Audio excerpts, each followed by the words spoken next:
Hi, everyone. Welcome to Civics Made by Us. My name is Caroline Klibanoff, and I'm the program manager for a new initiative called Made by Us. And I'm really delighted to introduce this panel today. A little bit about Made by Us. We are a brand new initiative, as I've said, that brings together the nation's history museums and historic sites in an unparalleled collaboration. We are working together to reach and engage millennials and Gen Z in all that history has to offer, putting the past in their hands and my hands, I'm part of that group, as we shape the future through civic engagement. So we have our eyes set on the nation's 250th anniversary in 2026, and we're developing all kinds of programs and experiences that help people use history to navigate today and to engage civically in our world. So we are powered by an awesome set of history organizations, now 85 and counting, and they're represented here on this panel today. So from our collaborative atmosphere into zooming into your home, I'm so excited for this group to share with you more about civics, education, history, and the work that we do together. If you're interested to learn more, you can find out more about us at historymadebyus.org. And let me introduce who we have here today. So we are joined by Lynn Yamasaki of the Japanese American National Museum, where she's the Director of Education.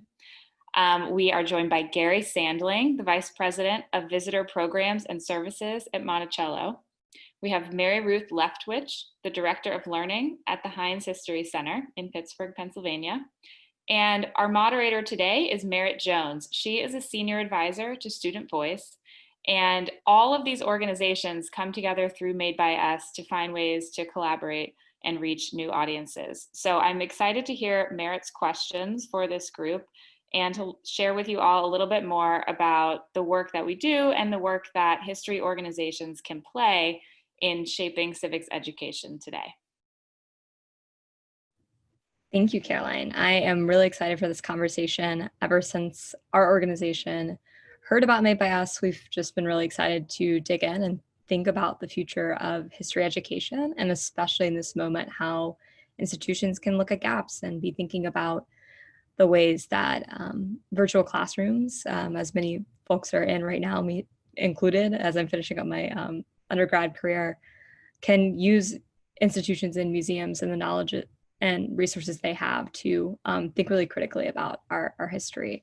And so just to start, I'm gonna provide just a space for each of the panelists to talk a little bit about their work and their initiative. And so we'll start with Gary. I would love for you to just tell the audience a little bit about your organization that you're here representing and how the Made by Us initiative fits into your mission and goals as an institution.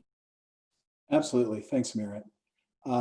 So I'm Gary Sandling, and I work at Monticello, which is the plantation and home of Thomas Jefferson outside of Charlottesville, Virginia, which for almost 100 years has been a historic site, founded in the 1920s, literally as a shrine to Thomas Jefferson. That's what the Articles of Incorporation say the organization is designed to be.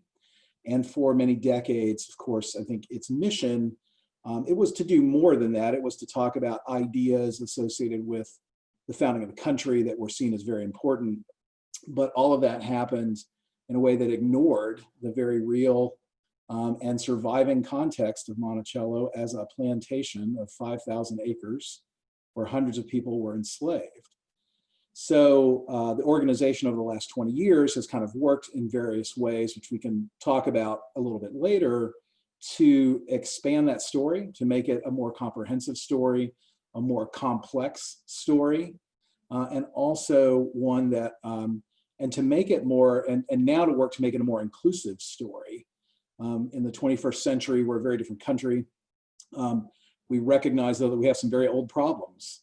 And we see our site as a place, not the only one at all, to be sure, but a place that can help tell that more comprehensive story in a way that we can understand more fully that past. For students and for grown-ups. I mean, full disclosure here, there are a whole bunch of people who like to talk about what the kids don't know. And guess what? They don't know it either.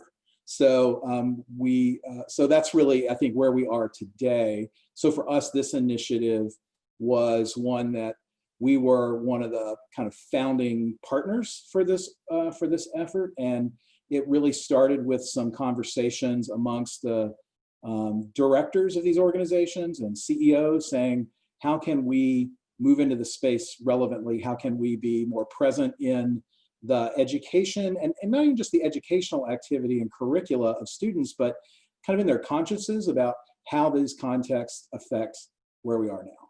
So we see this as a real opportunity to partner with other organizations we wouldn't otherwise see or know, as well as with each other and to use, so particularly social media platforms, I think more imaginatively than we used them before. Thank you, Gary. And I'm excited to dig into some of that nuance as we continue our conversation, but I'll turn over to Lynn. Hello. Yes, so as Caroline had mentioned, I'm from the Japanese American National Museum in Los Angeles, California. The mission of our institution is to promote an understanding and appreciation of America's ethnic and cultural diversity by sharing the Japanese American experience. So it is about the Japanese American experience, that of this one ethnic group, but it's more importantly about considering how that connects to the broader American story and the broader American narrative. Since GEM's beginning, it was about telling stories, and in many cases, untold stories, untold even among family members, right? And the World War II incarceration experience is very much a big part of our story. It's not the only part, but it's a big part of it. And so we've always encountered and still encounter visitors who say, wow, I didn't know this happened in my country, here in America. How is it that I got through life, got through an education without learning this? And so, that's really something that was important to us in our founding and continues to be. But now it's always been about taking that experience and then broadening it to, how does it apply to other experiences. Another thing that we like to highlight is kind of what I like to call the ordinary extraordinary, right? These people who are not famous, their stories are not told often. Even from our founding, we were founded by community members. We're not built upon the collection of somebody who is wealthy and famous. And so I think our involvement in Made by Us is very much tied to this idea of like promoting an inclusive history, and this idea of people that don't always get their voices heard, including younger people perhaps, is very much in line with our work. Thank you, Lynn. And I'm also, our next question kind of centers around that question of voices and young people and how we're gonna think about educating young people in this moment especially. But Mary Ruth, what can you tell us about the institution you work with and how it aligns with this work? Sure, thanks, Merritt. So again, I'm Mary Ruth Leftwich. I'm from the Senator John Heinz History Center in Pittsburgh. And I'll use the full title of our institution because we are very often just shortened to be called the Heinz History Center. And people assume we're a museum of ketchup, and we are not. We are named, in fact, for the senator, and who was part of the Heinz legacy family, to be clear. But we serve as a regional institution. We actually started as an archival institution in 1879. And so we've been collecting our region's history for longer than any other cultural organization in town, actually. But what's interesting is the way that we try and connect our regional Pittsburgh history as an example of connecting to narrative of history across the country and really considering that American narrative. And when we started our civics work about a decade ago, there was a program that we started with 9th grade students called Be the Change. And we'll dive into that program a little bit more later, I think. But it allowed us to consider, and over that decade, kind of change and think about how we use the museum space to really begin to engage students with civics. How do we have our exhibits and the stories that we tell connect with youth, and begin ultimately towards to a goal of civic empowerment, which wasn't the goal when that program began. So it's been really interesting. I've been at the History Center 7 years, and to be able to watch that metamorphosis over time with what our goal is. And so Made by Us provided us a great way of continuing to grow that work and kind of a new trajectory from where we started from. and to connect us with some amazing institutions. And similar to Monticello, we're one of the founding organizations. And I've been able to see that journey for the last 4 years as we've tried to determine as an organization kind of what is it that we want really to engage our youth with, understand our audiences better, and understand what that intersection of history and civic discourse is and how we move that to action. Thank you, Mary Ruth. And I also want to remind everyone in the audience, you can use the Q&A function. We have a couple questions we've curated, but are open to and excited to answer yours as well.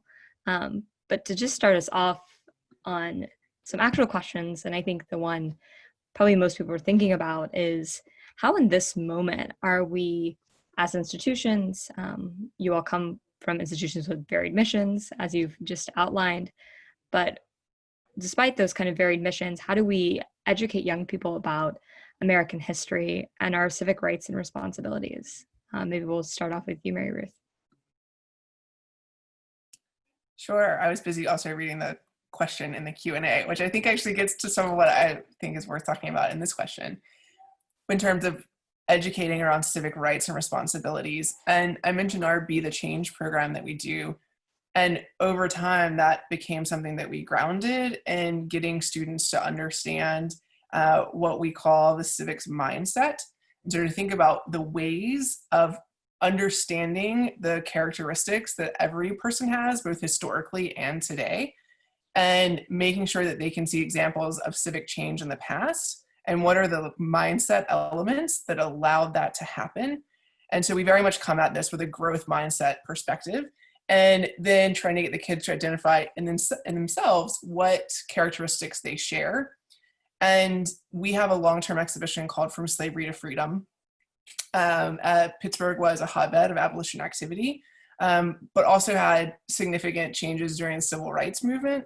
And that portion of the exhibit, which is kind of the second half of the exhibit, we use really to kind of frame examples of agency and activism.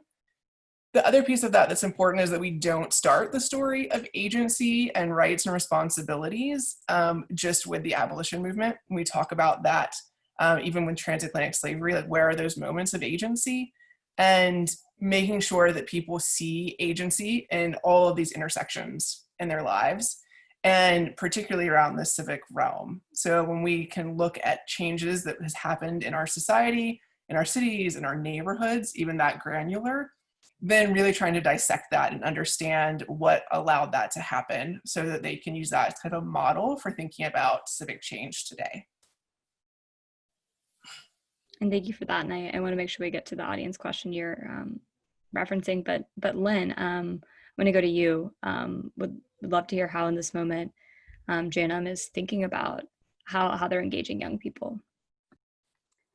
Yeah, I think we're very much conscious of like understanding not only what happens in history and what happened in history, but also the how part of it, like how these things happen. Like understanding the cause of injustice is really important. And large-scale civil rights violations don't just happen, right? The incarceration of Japanese Americans didn't just like occur one day. The murder of George Floyd didn't just happen. There's this buildup, there's systemic racism that exists, there's a history. And so really understanding and educating about how immigration laws and citizenship laws, school segregation, restrictive covenants, all of these things, covenants based on race, helps us to tell history in a way that uses it to see what events and also what decisions happened that allowed injustice to happen in our country. But it's also really important to see what events and decisions didn't happen that allowed injustice to occur, right? Who didn't stand up, who was like, how is it that unresponsiveness allows things to occur? And so that is definitely something we think is important to share, is kind of the root of the buildup to injustice and drawing attention to that. Thank you. And I want to come back to that as well. But Gary, you started out in your intro talking about you represent an institution that has a very complex and challenging history, and would love to hear from you how you're helping young people realize and make sense of that history. Sure. So I think two means I think are most pertinent to our discussion. So one is certainly in terms of the classroom, one of the things that we think is important is we want to help train teachers to think about these topics. So, doing sort of summer in-service teacher programs, as well as during the school year, to look, and particularly with a focus, some of them with a focus on race and racism and the legacies of slavery. So to kind of bring that lens to early American history, to point to resources that have been developed by historians, by museums, by anthropologists in that vein. So to help provide a critical framework for teaching students. And then secondly, and probably more directly, looking at we see something like 40,000, not this year, not because of the pandemic, but certainly prior to that and sometime after that, we'll see tens of thousands of students annually who actually visit the site. So give training to our staff in things like, certainly for students who are white, sometimes it's to raise awareness about these issues when they've been kind of pushed to the side. It's kind of it's a luxury, it's a privilege of whiteness to kind of not think about these kinds of issues. But for students to challenge that assumption in those cases, and then for those of color, and of course, as the first question pointed out, large percentage, nearly half the students in public schools in the US today are non-white, to look at things like trauma-informed interpretation and training to help understand ways that we can talk about these issues, even in a place that has a majority white staff. It's certainly not exclusively, but is majority white, to be able to talk about these issues comprehensively and honestly, to promote some dialogue. So I think on-site, that's part of our mission, in addition to resources off-site. And we're leaning now into more of the virtual modes for doing that during the pandemic. Thank you. And I want to get to the question someone from the audience submitted, and it really gets at what you just hit on, Gary, in the sense that almost half of public school students in the United States are non-white. And the institutions that generally make up traditional museums are often white staffed. This question points out that this is a pretty white panel. And I want to make sure that we have a conversation specifically about anti-racism as it relates to institutions. And actually, one of the students, when I was having conversations with young people in my organization, this summer has been a summer of young people organizing around anti-racist curricula in their schools and fighting for that. But how can institutions and museums be resources for people and teachers and schools to get anti-racist curricula? And I'll let whoever wants to take that start.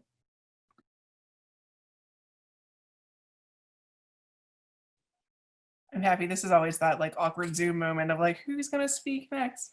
And I think part of that question, so for instance, our Be the Change program is something that we've done with Pittsburgh Public Schools. So I would say of our attendees, about 85% of them are African American. And it has certainly informed part of the way we create our program, and being responsive to that. Gary mentioned trauma-informed interpretation.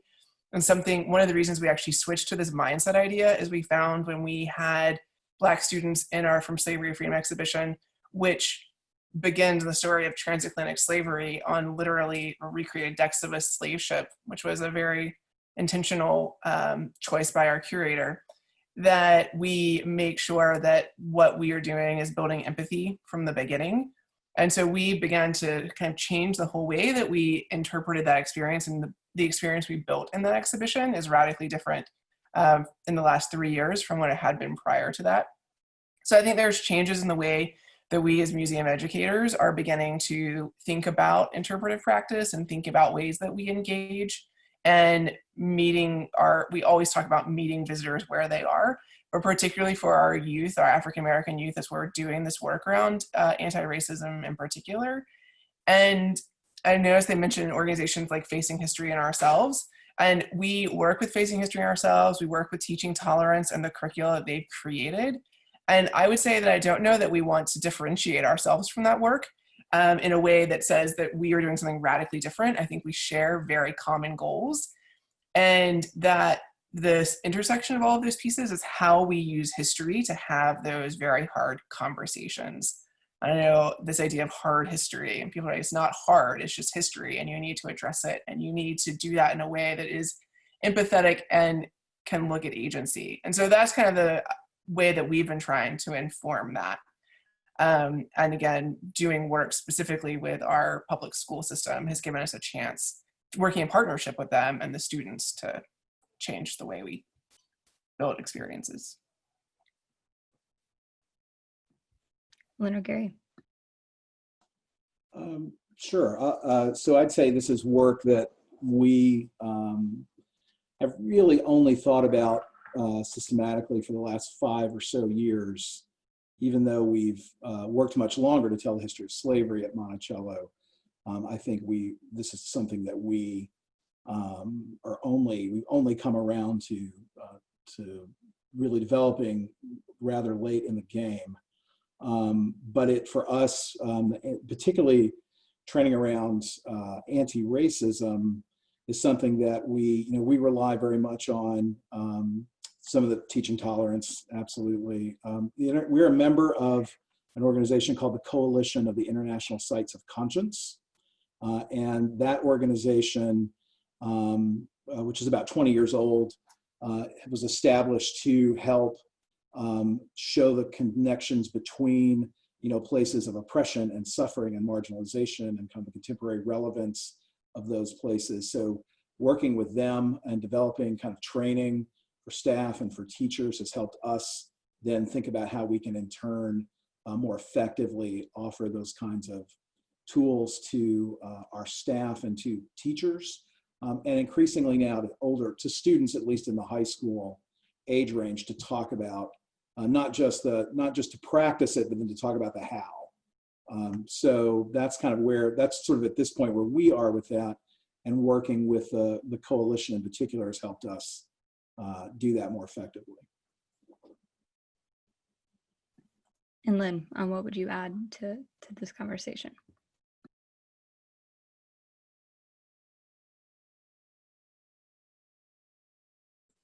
There we go. Okay, sorry about that. I think, like has been mentioned, this idea of really bringing different perspectives. I think also as museums, it's important that we present stories of voices that don't always get shared. I know from a curatorial exhibition perspective, we really try to think about presenting stories that have historically been denied a place of platform, presenting stories of individuals and communities that have been denied power and privilege. As one of my colleagues always says, it's really important to lift those voices up. And museums, are they're seen as places of authority, in some cases of reverence and respect. And so it's important for people to see themselves on the walls of our galleries. It's important for them to see their stories, and to have that point of entry into a space like a museum is essential. So we have, we tell the story of the Japanese American experience, but it's important to, like I said at the beginning, to really intersect those. So we have an exhibition called Fighting for Democracy that tells the story of not only a Japanese American individual, but a Chinese American woman, a Filipino American gentleman, a Mexican American gentleman, a Black individual who fought in the Tuskegee as a Tuskegee Airman. So all of these are rooted in places of, or as in individuals who were treated as second-class citizens, but yet it's rooted in World War II, so served in the military. And how is it that they, despite all the challenges that they were faced with, how is it that they still find it's important to fight for this country from a place of respecting the democracy that we are that this country is supposed to represent. And so it's essential that we make those ties, that we have those partnerships with other communities beyond our own in order to kind of lift up and to share and amplify voices that often don't get amplified. Thank you for that answer. And I want to uplift one piece of that is kind of museums as spaces of reverence, and how oftentimes the programs you all are engaged in running are spaces where we bring conversation into the museum and into the institution and have some of those hard conversations. And one audience question I think is really interesting is someone asks, when teaching about difficult topics such as slavery, incarceration, how do you handle the challenge of leaders in households and communities and even government officials claiming you're just teaching students to hate America, which I think is something that I've come up against in my work and had to work through with young people. But I'm curious how you all have grappled with this question. And maybe we'll start with you, Gary, and then Lynn and Mary Ruth. Sure. I think we certainly have had, we have been confronted at times with people who have had expressed these kinds of sentiments or similar ones. And sometimes, of course, in person and social media and, all the different ways that, my favorite sort of humorous moment in this vein is, someone wrote to us about talking about Sally Hemings and her children and their paternity, Jefferson's fathering of these children, and said, I'm going to write my United States senator and tell them to take all your funding away. And since we're a private nonprofit organization, that would have, she was more than welcome to do that, since we don't have any. But, I think for us, so one, it starts, it actually, this may sound odd, but it has to start with training staff in person, to train staff to have some empathy for the person, even if the way they present the comment, or it's usually not a question, it's usually a statement, to be able to sort of engage empathetically with them, not agree with them necessarily, at all, but to sort of engage with some sense of like, what is their concern? Why is the emotional reaction that's happening here what it is? And then to sort of think about ways to approach the topic or question differently, and to get them maybe to see that there's a different perspective to it, which sounds nice and neat. In its practice, it's messy and often doesn't work. But I think we also have to point to, we enjoy the support of our board of trustees and our CEO. So to say that these are our values, that we want this comprehensive history, that it's important. Our goal isn't to do A, B, or C. Our goal is to have a more informed understanding of our common past. And how this place and these people serve as a prism for that. So I think that's at least on a day-to-day basis how I think I won't speak for anyone else, but I think it's a lot of places face these kinds of challenges. Yeah, I think it's definitely tricky. It can be tricky territory for museums. And the point, Gary's point about empathy is really key, right? To understanding where other people are coming from, to value their perspectives, even if they are different than your own. We don't stand for hate speech, but we stand for understanding, right? Where people might disagree with you, and it's important to listen to that. And we have had, many instances in our institution's history where we have been, faced with disagreement by supporters, by, members, by others who really don't agree with the way in which we interpret our mission. But I think what's important is to always clearly understand, where we are coming from. And as an institution, we clearly stand for civil rights, which is, our president always says, civil rights issues are different than political issues. And we are an organization that stands for civil rights. And so when we see violations of that, it's important for us to speak out against that. And the Japanese American community is one that has experienced what happens when when others don't stand up for you, right?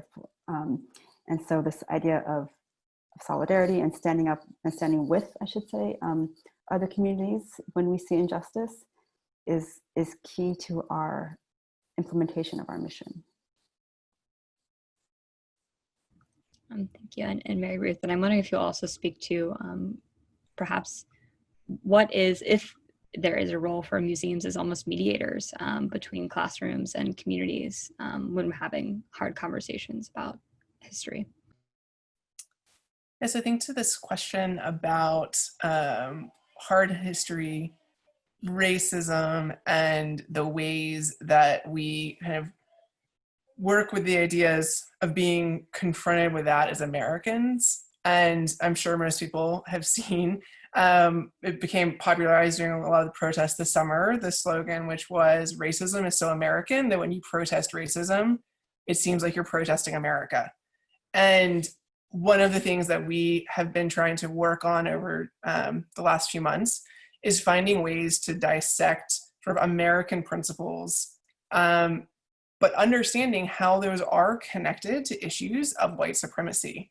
And there are plenty of people in our organization that would never even be able to say the words white supremacy that work for us. Certainly the visitors that we have, that's a very difficult sort of tone. And there are people who come to museums thinking that this is all about making you feel really good about the past. And that this is a place where you come to be inspired by how wonderful the past was, and that we will, continue this greatness as we move forward. So when you problematize that by saying there are these moments that happen all across history, American history in particular too, given the subject of our museum, that you have to be able to try and dissect that with visitors. And I think that's important. And this is something we've also done training with Sites of Conscience, and this idea of the arc of dialogue with visitors, and that you can't just jump right in there and be like, let's talk about white supremacy.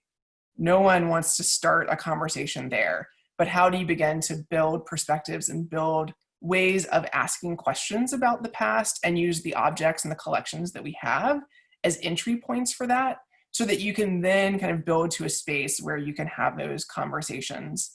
So I think that for us has been really important. And in terms of the space that museums hold, I think that's being challenged right now, quite honestly. I think that, this conversation could look very different a year from now. And then it's something that all museums are trying to grapple with in terms of, what is our place in telling these stories, and how do we ensure that we do that in a way that is and not just impactful for our visitors, but that is a place that does kind of meet them where they are. I think that's where the idea of empathy and understanding is important. Thank you. And I want to echo several things you all have said. One being our just ability to water down. I think a lot of what we say is, even my language and hard history, and that there is a lot of white supremacy in the work, and that institutions, of course, have been a part of perpetrating that for a long time. But I think increasingly history in the context, especially around places like museums, has become politicized in a lot of ways. And I'm sure you all deal with that constantly in your work with your boards and with people who you're having to interact with. And one audience member asks a question about how are you addressing partisanship and political polarization in civic education work. I think this conference in general is also, an example of people coming together across party lines. We're having this conversation with 3 very different institutions. And so I'm interested to hear from each of you. How do you address that in your work, especially when it comes to talking to visitors and talking to the people impacted by your programs? Let's start with you, Lynn. I think it's kind of a little bit like what I spoke towards before about, we're not a partisan institution, and so we are an institution that has a definite stance on on issues and events that happen.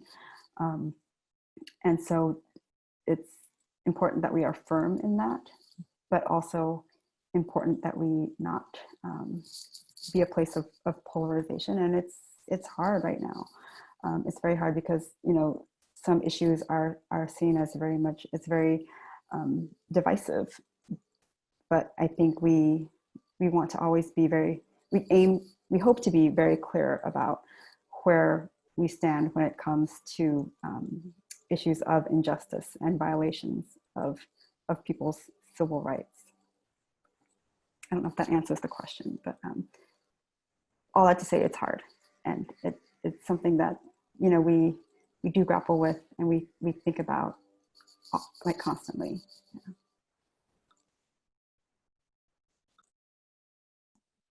So I would like to add, I think for us, one of the things that's very different, I mean, I've been at Monticello for almost 16 years. And one of the things, full disclosure, not a millennial, Gen Xer. One of the things that has changed dramatically, and that we have been challenged to do, I think, as well as internally resolved to do at different times, is we would have said, if you'd asked me 15 years ago, I would have said, talking about the history of slavery is critical to understanding early America. We need to do it here, of course. It's important understanding the place. And I would have said, and then everybody can connect the dots, right? It's up to you to sort of figure it out. That's probably what I would have said. And today I don't say that at all.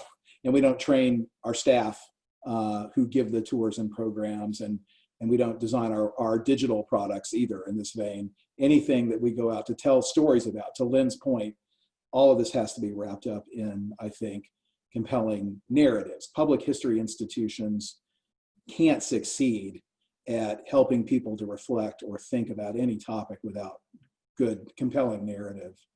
That it's now about drawing a line. So, we do think it's important to talk about Jefferson's contributions to the country. The Declaration of Independence is a really important document. We know that. It's also a very subversive document. I mean, it basically argues that that people have inherent dignity. So there's both a problem at the American founding and a challenge, for our future, that every generation of activists in the United States have utilized to sort of say, we're not living up, you aren't living up, white America, to, or male, women's rights to vote. You're not living up to these ideals. It's also a document that says if a government fails to protect your, that inherent dignity, you get to change it. You get to overthrow it by any means. I mean, it basically, the document, we've sort of couched it in this hazy, nostalgic past in a way that sort of forgets this piece, because in the end, that's what it says. So, I think we think it's important for people to understand all the implications of that. We also think it's important to understand to draw the lines where we failed in realizing some of those greatest promises, right? So to say there's a direct line between slavery as practiced here, or even Jefferson's views at times on race, and racism today. These things they don't exist in separate boxes. They are here. And we're 2 miles outside of Charlotte. I'm 2 miles from where, a couple of thousand white supremacists landed on this city from all over the United States, right, in August of 2017. It would be foolish of us at this point to pretend like somehow those things aren't connected. So I think for us, it's something where we've learned to move into that space more. We're not telling people who to vote for. We're not telling people, in this way, we're not partisan. We are saying this issue matters. And here's a place to understand some of its origin. Yeah, I think I would just add, for anyone certainly in the museum world, this phrase, museums are not neutral, right? Because what people assume is that, and we like to believe that museums are neutral spaces. And while we can be spaces of dialogue, the pure acts of collecting, curating, all of those decisions mean we are not neutral in some way. Whether we are on one side of a political spectrum or another, or, you know, have this like partisanship, that's a different conversation. What's interesting to me, we actually had this question raised as we were hearing about audience insights for Gen Z and millennials, which is like who we hope to target with Made by Us. And they said that what Gen Z wants to see is they want to align themselves with brands who take a political stand and then they have actions to support their stands. So the question was asked, how, if museums are, you know, try to be nonpartisan, how do we do that? And the solution that I think was really interesting was saying, ask the question, raise the awareness. And this is, I think, to Gary's point, we don't have to say, like, this is how you vote, but what we can say is these issues are important and they deserve to be amplified. And we can amplify them through exhibitions, through collections, through questions on, you know, an exhibit text, through programs. And I think that's the area that, you know, museums are trying to lean into. I would just add to that, I agree. And I think it's really important that we help our visitors recognize when liberty and like equality is threatened within a democratic society. And so it's existed for decades and centuries, this inequity. And so there are patterns of repetition and, you know, but I think our role is to help people see that how we respond can be different than how historically perhaps things have evolved. Thank you for that addition, Lynn. And we have about 2 minutes left before session switch back over, and want to just kind of recap some of this conversation from polarization to thinking about how institutions serve students, which are increasingly diverse bodies of young people who don't always look like the folks who make up institutions like museums, which I think is an important thing for us all in this panel to grapple with. And I continue to think in my work, but I'm curious for one final kind of sentence from everyone that I'm sure everyone here, as we sit virtually having this conversation instead of in DC, or in Virginia, wherever we normally would be for RISE, but I'm curious, you know, one quick final thought on digital programming and organizing in this moment. I'm going to drop a link from young people for the audience to see the kinds of work that young people are doing this moment to digitally organize around curriculum. But I'm interested from one quick final word from each of you about this is digital. So Mary Ruth, we'll start with you, Gary, and then Lynn, you can close us out. I think museums are still trying to like get across the digital divide in some ways. And I think, you know, in many ways, the youth activists that we work with are well beyond us. I think that's one of the reasons a lot of us are intrigued by Made by Us, this idea of trying to leverage a social platform in a way that we haven't, particularly around these issues of race and injustice, and thinking about what does this mean in terms of activism. So I think it is moments of learning together right now for us, and that museums we will get there. But that we are also going to rely on working with our communities. I think that would be my like final word, is like, whether it is in the virtual space or in the physical space, the more closely we work with our communities, the better we can ensure this work actually sees its course to fruition. Yeah, I think that's what I would say too. I mean, we, in terms of digital offerings, we've a variety of things we've done, including live streams during closure that we're going to keep doing through next year. And I think, but it really is in the end, hearing from younger audiences and participants, not just audience. I hate the word audience, actually. You know, people, my fellow citizens, right, who are in these age cohorts. You know, we have a young advisors group, and they are giving us some good advice about how to think about digital for younger age cohorts.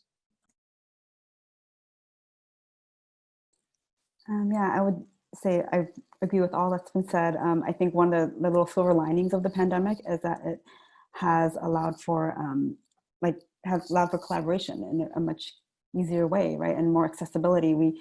Many of our public programs are recorded and available on our YouTube channel. And so I think it really allows us access to see advocacy work being done by community organizations on a more grassroots level, and through activism groups, and untold stories, I think, are more easily accessible than they were prior. Thank you all, and I hope you all will get to continue grappling with both the questions of digital and how we create more anti-racist programs in our institutions, and how we think about young people in this moment, how we use it as an opportunity to bring young people into institutions and seeing them as tools. I know in our work, we're having young people think really critically about how museums can be partners and power mapping and understanding the history of their communities as they do organizing work. So I'm just so grateful to you all for sharing your insights and expertise as folks who've really been in the space and fighting and having conversations that are hard. And I appreciate you sharing this 45 minutes with me and the audience.